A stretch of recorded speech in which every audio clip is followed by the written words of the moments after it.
Hello, and welcome to another episode of the IELTS Plus English podcast, where we're doing another bonus episode today, all about Part 3 questions. This bonus episode is thanks to a student called Sungil. Now, this is a Korean student. He doesn't come here, but he's one of the podcast listeners. He bought the textbook, but he said, Jack, it would be great if you could do an episode about Part 3 questions. They're hard. I responded to him and I said, yeah, I think Part 3 is the hardest part of the IELTS speaking exam. So I said, sure, I'll put it in the schedule. And that's what we're doing today. So today we are going to really take a close look at Part 3 questions. I have my strategy, which is in my textbook, which you can buy at www.britplus.net.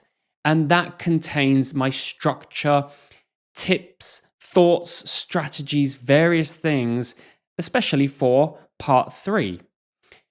Today, I'm going to elaborate. I'm going to build off my textbook. I'm not just reading it. I'm giving you my extra thoughts and the things I go through with my students. Because, as I said, Part 3 is hard. They ask hard questions. And you can't just talk about yourself. You can't give your own examples because, as the case has been for my students, when they talk about their own examples in Part 3 multiple times, the examiner cuts them off. Do not keep giving me your personal examples. We want more societal examples. So we're going to talk about all of this today. And I'm going to structure today's podcast as I structure my answer. So let me explain how I structure answers first. Part 1 of the answer is your simply direct answer. So if you get a question, do you think it's important to exercise? A direct answer is simply, yes, I think it's important to exercise. So part 1 is the direct answer. Part 2 of our answer are details. You're giving details on what you have just said in part 1. Part 3 is an example that supports the details and part 1. So everything is connected.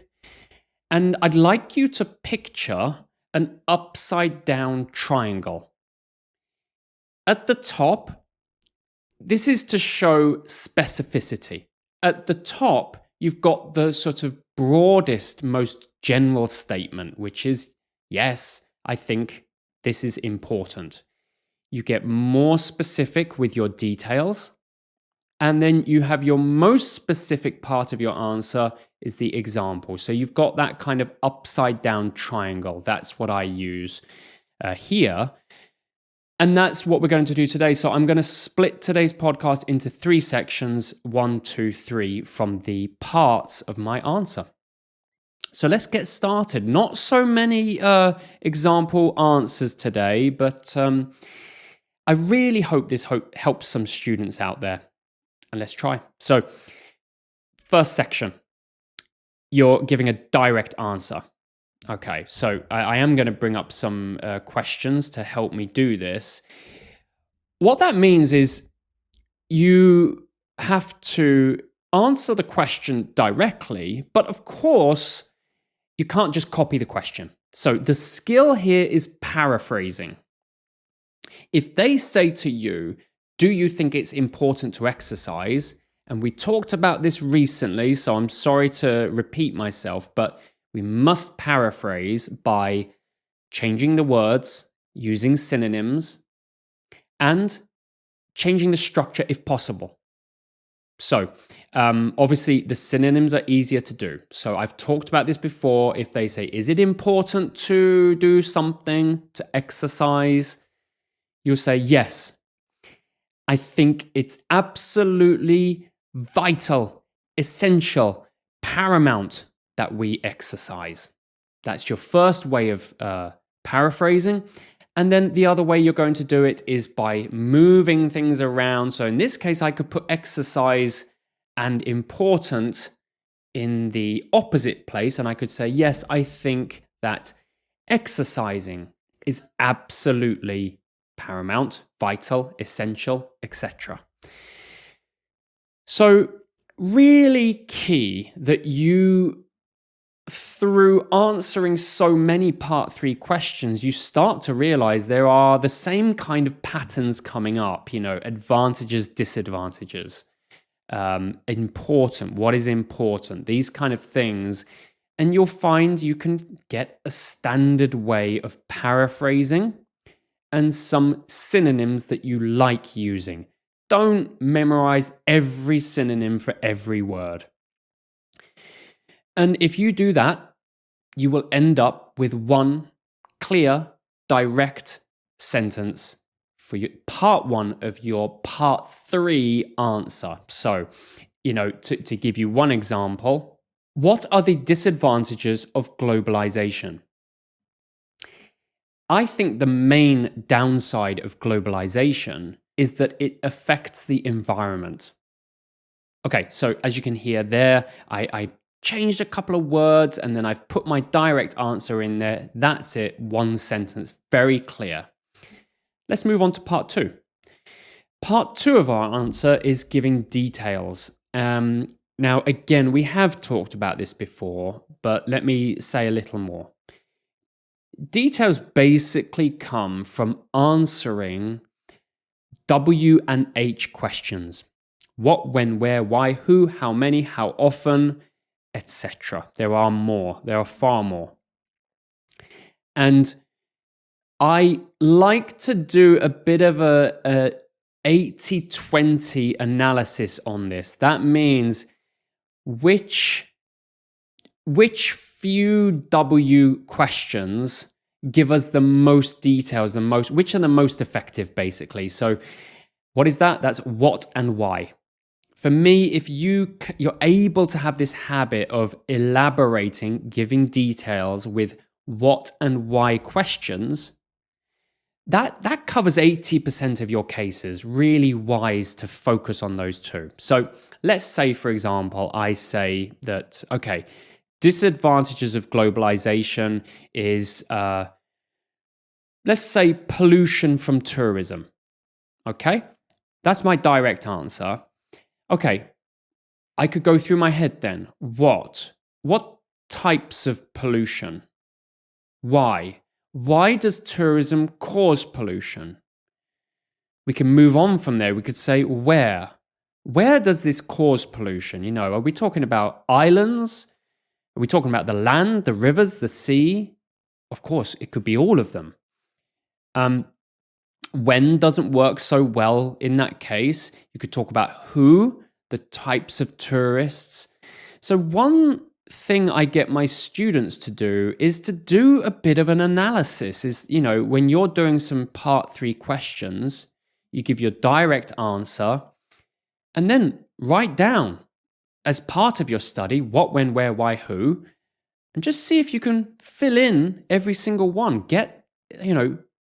Practice that creativity of making details. But as I said, what and why will cover many cases. Let's show you how this sounds so far. So I am going to stick to that question. What are the disadvantages of globalization? I think the major downside of globalization is the pollution that comes from tourism. The pollution generally comes from the tourists who are visiting these wonderful natural places, and they are not so concerned about taking care of the environment, and they're buying a lot of products. And then they discard them, they discard the rubbish, and they cause pollution that can clearly be seen in rivers, oceans, and on some of these tropical islands or any places of beauty. Now, I made that up, okay? So maybe that's not particularly structured, but what you'll hear there is I definitely covered who, tourists, where, I talked about oceans, rivers, etc., and what, what types of things are they discarding? So that's a pretty decent set of details. In what should you be aiming for lengthwise? I always say 2 to 3 sentences is pretty good. It's hard to say. I find, because it depends on the length of your sentences. What I find, and you'll see this in my podcast, is that my answers tend to be around 40 seconds, 45 seconds. So for part 3s. So that's a pretty good benchmark, I would say. Let's move on to part 3. And part 3 of the part 3 answers is examples. So our golden rule for giving an example is try not to talk about yourself. It's not, you can do it once, certainly, maybe once or twice, but you've got to show the ability to talk about society more broadly, your city, your country, the world. So do try to do that. Thinking about the question that I'm dealing with here about tourism, I could certainly talk about my experience in Boracay.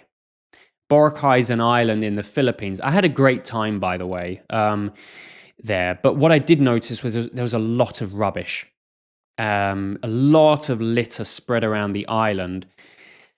And if I really focus that example on what I saw, not really focusing on the things I did, but focus on what I saw in Boracay, that would be a great example. Try to talk, we're talking about tourism. So what sorts of tourists come to your country? Where do your country's tourists go, and what kind of impact do they have? These are the things we want to hear, rather than I went with my friend to Boracay and he threw some litter on the floor, so I was really disappointed. That's not such a good example. As much as possible, we're going for broader concepts, society, etc., in our example. So that's the last step. I want you to aim for 2 to 3 sentences again. So again, we're looking around 20 seconds or so, where you're giving a very specific example. And that put together, as I said, makes around 5 to 6 sentences for your part 3 answer, which is hopefully around 45 seconds. Do not use these, number of sentences and time as a rule. That does not mean you're going to get a band 9 if you hit those benchmarks, but it does help. It stops you saying too much and rambling, and it stops you saying too little, like a part 1 question. So that's all I want to say today on part 3. I hope that helps you a little bit. Do break down your part 3 answers into those 3 sections. Work on them individually. They each require a different skill. And then when you put it together, it's a wonderful answer with varying levels of specificity and a real diversity in your answer. There's far more I can say about, being accurate with your grammar and the types of vocabulary, but we are going to cover that in other episodes. So I hope this gave you a good overview today.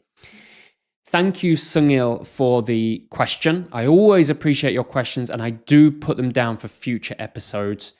And I'll be back next week for another episode, and we will be talking about job interviews. Interesting. I do a lot of lessons about job interviews, so I'm looking forward to that. Have a lovely week. Study exceptionally hard, and I'll see you next week for another episode. Bye-bye.